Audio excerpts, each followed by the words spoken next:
Voters Education tututukan ng PDP laban para iwas budol sa 2025 midterm elections. Ang detalye ng balitang yan mula naman kay Kamar MJ Mondihar. Kamar MJ!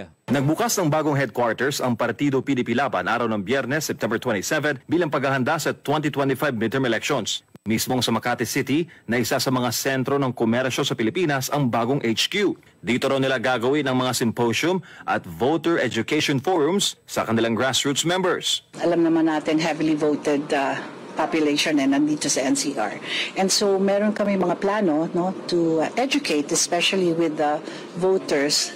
Sa Adina Actres at PDP Laban Vice President for Metro Manila na si Vivian Velez, mahalaga sa PDP ang voter education para iwas budol. Karamihan kasi sa kanilang miyembro sa grassroots ay nabudol sa nagdaang 2022 elections. Yeah, seminars, symposiums, and online seminars, yung mga ganyan, para, makapili na mabuti yung ating mga voters, at hindi maging personality base. Sumuporta sa unit team ni Bongbong Marcos at VP Sara Duterte ang PDP. Pero ang mga opisyal ngayon ng partido ang subject ng congressional investigation. Nariyan ang Quadcom probe sa issue ng extrajudicial killings sa drug war ni dating Pangulong Duterte na chairman ng PDP. May banta rin ng impeachment laban kay VP Sara. Kaya iwas budol, voter education ang susi para sa 2025 elections. Alam natin kung gaano kahalaga yan and of course nakikita na natin siguro sana mulat na ang ating mga voters dahil alam natin connected yan sa ating buhay, sa ating mga hanap buhay, sa ating mga pang-araw-araw na ginagawa, Naglabas na ng 12-man senatorial lineup ang administrasyon para sa 2025 election. Ilan sa mga ito ay pumuna sa nakaraang eleksyon. Ang PDP, 3 pa lang ang pinangalanang pambato sa eleksyon sa susunod na taon. Kayo na lang po ang humusga. Alam naman po natin yung word na trapo and alam na din natin kung sino yung mga nagpa-perform at non-performance at kung sino lang yung, swaying dahil nasa admin or, Para sa Diyos sa Pilipinas kung mahal, MJ Mondihar, SMNI News. Samantala, mga pulis dapat maging neutral sa paparating na eleksyon. Alamin natin ang detalye ng balitang yan mula naman kay Governor Paul Montibon. Governor Paul. Pasado na ang latang ng seguridad ng Philippine National Police para sa pagsisimula ng paghahain ng Certificate of Candidacy o COC bukas yan, Oktubre 1. Ito ang tinuran ni PNP Chief Police General Romel Francisco Marbil. Kasabay nito ang pakikipag-ugnayan sa iba't ibang ahensya ng pamahalaan hinggil dito. Kaugnay dito, mahigpit na tagubilin ni Marbil sa mga tauhan na tutukan ang seguridad ng publiko at panatilihin ang integridad ng halalan. Pinilinan din nito ang mga pulis na huwag magpadala o magpabulag sa impluwensya ng politika at manatiling neutral o walang kinikilingan. Nabatid ayon sa Commission on Elections o COMELEC na hanggang Oktubre 8 tatagal ang filing ng COC para sa 2025 midterm elections mula sa national hanggang sa local level. Para sa Diyos at sa Pilipinas kung mahal, nag-uulat Paul Montibon, kapartner mo sa Balita at Serbisyo. Sa iba pang mga balita, Malacanang nagdeklara ng non-special working day sa 5 lugar sa bansa. Alamin natin kung alin yan. Mula kay Kamar Creslin Catarong. Kamar Creslin. Naglabas ng mga proklamasyon ang Malacanang na nagdedeklara ng special non-working days sa 5 lokalidad sa bansa. Ang mga deklarasyon ng holiday ay pinirmahan ni Executive Secretary Lucas Bersonin. Inabas ang Proclamation No. 693 na nagdedeklara sa Biyernes, Oktubre 4 bilang special non-working day sa Infanta, Pangasinan para sa ika-148 anibersaryo ng pagkakatatag nito. Katulad na deklarasyon din ang inilabas sa pamamagitan ng Proclamation No. 694 para sa Laruyan, Zamboanga del Sur para sa pagdiriwang ng ika-67 anibersaryo ng pagkakatatag nito sa Miyerkules, Oktubre 16. At Proclamation No. 695 para sa Negros Oriental sa pagdiriwang ng Buglasan Festival sa Biyernes, Oktubre 25. Sa pamamagitan ng Proclamation No. 696, idineklara ng Palasyo ang Sabado, Oktubre 26 na bilang special non-working day sa Angeles City, Pampanga para sa pagdiriwang ng Tigtigan Tarakan Kenggalan Festival. Samantala, sa pamagitan naman ng Proclamation number 697, idineklara ang Lunes, October 28 bilang Special Non-Working Day sa buong bayan ng Iloilo. Para sa Diyos at sa Pilipinas, kung Halkasiling Katarong, paparto mo sa balita at servisyo. Samantala, pagtangkilik sa generics medicine, malaking hamon pa rin ayon sa DOH. Alamin naman natin yan kay Kamar Margot Gonzales. Kamar Margot. The Department of Health DOH na ang nataas sa out-of-pocket expenses, partikular sa mga mahirap na komunidad, ay hadlang pa rin para maka-access ang mga hirap sa kinakailangan nilang gamot o treatment. Yang pahayag na yan ang sagitan ng pagkulitan ng ahensya ng ika-36 na anibersaryo ng Generics Act ng 1988. Ang kay Health Secretary Tel Herbosa, sa kabila ng mga generic na gamot na available sa merkado, ay nangingibabaw pa rin sa mga Pinoy ang gustong makabili ng branded na gamot. Maliban pa dyan, ang reservasyon ng mga doktor sa paggamit ng generic medicine ay nakikita sa pattern ng reseta ng mga ito sa mga pasyente, hadlang din daw para sa malawak na paggamit ng generic sa bansa. Ang kay Herbosa, isa itong hamon na kailangan harapin ng health at minsa itong lahat na pangkilitin ng mga abot kayang gamot na binibigay ng mga generic medicines. Para sa Joseph Pinas, kumahal ka part ng Mario Gonzales, kapag sa balita at servisyo.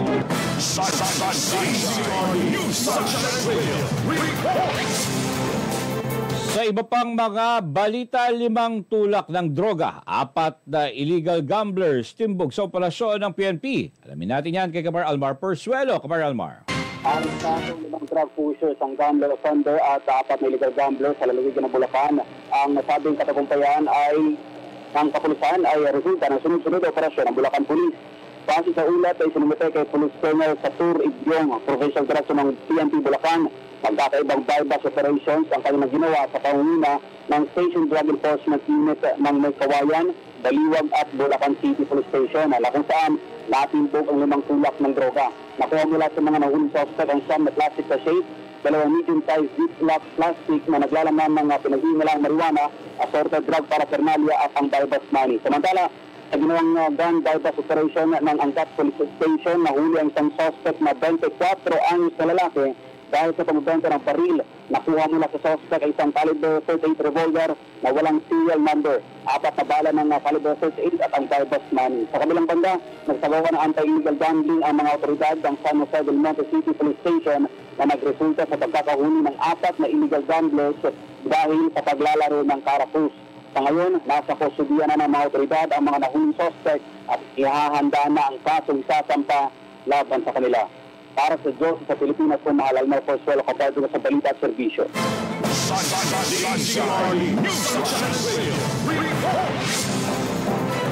Cyber Security Awareness Month, ikinasa ng DICT nitong Lunes. Ang balitang yan, mula naman kay Kamar Jason Rubrico. Kamar Jason. Yan ay sa gitna ng lumalawak na banta sa cyberspace sa bansa. Ang pagdiriwang ng cyber security awareness ay may temang cybertiwala, cyberhanda, cybertatag. Ayon sa DICT, ito ay nakasentro sa pangako ng pamahalaan na bumuo ng isang ligtas na digital future sa pamamagitan ng pagpapatibay ng tiwala sa mga hakbang para sa cybersecurity, pagtiyak ng kahandaan laban sa cyber attacks at pagpapalakas ng katatagan ng bawat individual, organisasyon at institusyon. Ay kasama sa pagdiriwang ang isang inspirational talk mula kay Miss Universe Philippines 2024 Chelsea Manalo. Ilulunsad din ng DICT ang mga aktibidad para sa buong Oktubre na magtatampok ng cybersecurity awareness. Para sa Diyos at sa Pilipinas kumahal. Ako si Jason Rubrico, kapartner mo sa Balita at Kaugnay pa rin sa balitang yan, AI-generated disinformation, isa sa mga banta sa 2025 midterm election. Ayon yan sa DICT. Alamin natin ang detalye pa ng balitang yan sa pagbabalik ni Kapartner Jason Rubrico. Kapartner Jason. Ipinakita ng Department of Information and Communications Technology kung papaano sa loob ng ilang segundo ay makakagawa ka na ng isang deepfake gamit ang isang online application. Ang deepfake ay isang teknolohiya na gumagamit ng artificial intelligence para kopyahin ang mga imahe o boses ng tunay na tao, lugar o kaganapan. Ayon kay DICT Undersecretary Jeffrey IND, isa ito sa mga banta sa papalapit na 2025 midterm elections. Ang pagpapakalat ng maling impormasyon sa pamamagitan ng paglikha ng mga peking video ng mga personalidad na naglalabas ng manipuladong mensahe gamit ang AI. One of the major threats. Of course, the biggest threat would still be corruption, vote buying, and voter disenfranchisement. The classical election problems would still be there. But I think a major problem now na hindi naranasan ng nakaraang election is the use of disinformation through AI-generated content. Ayon kay D, may mga lumapit na sa DICT para magpatulong na matukoy ang mga online content na naglalaman ng maling impormasyon at gumagamit ng AI. Nilinaw ni D na wala sa posisyon ang DICT para tanggalin ang mga sinasabing content sa social media at malaya naman aniya ang bawat individual na maipahayag ang kanya-kanyang opinyon sa usaping politika dahil protektado aniya ang karapatan sa malayang pamamahayag ng saligang batas. Pero ang nais daw nila ay mismo ang mga social media network ang tutukoy ng mga ipinapakalat na maling impormasyon gamit ang AI. What we actually want the social media networks to do is to label them. This is misleading. This is AI generated. This is taken out of context. The source content cannot be verified.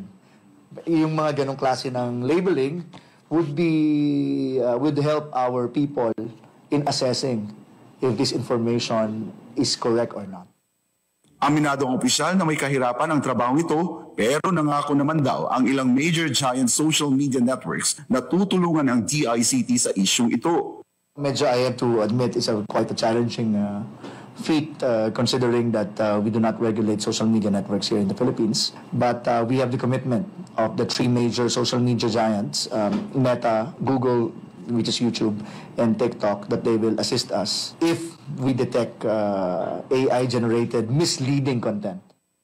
Ngayong eleksyon, hinimok ng DICT ang mga individual o political party na magsumbong sa Commission on Elections hinggil sa AI-generated disinformation na kumakalat sa mga social media platform. Sa kaaaksyonan ng DICT ang nasabing reklamo sa panahong i-endorso yan ng COMELEC. Agad namang makikipag-ugnayan ang ahensya sa mga nasabing social media network kung saan kumalat ang inirereklamong content. Dagdag naman ni D, may mga available ng online applications para tulungan ang isang individual na matukoy kung ang isang video ay gumamit ng AI o hindi.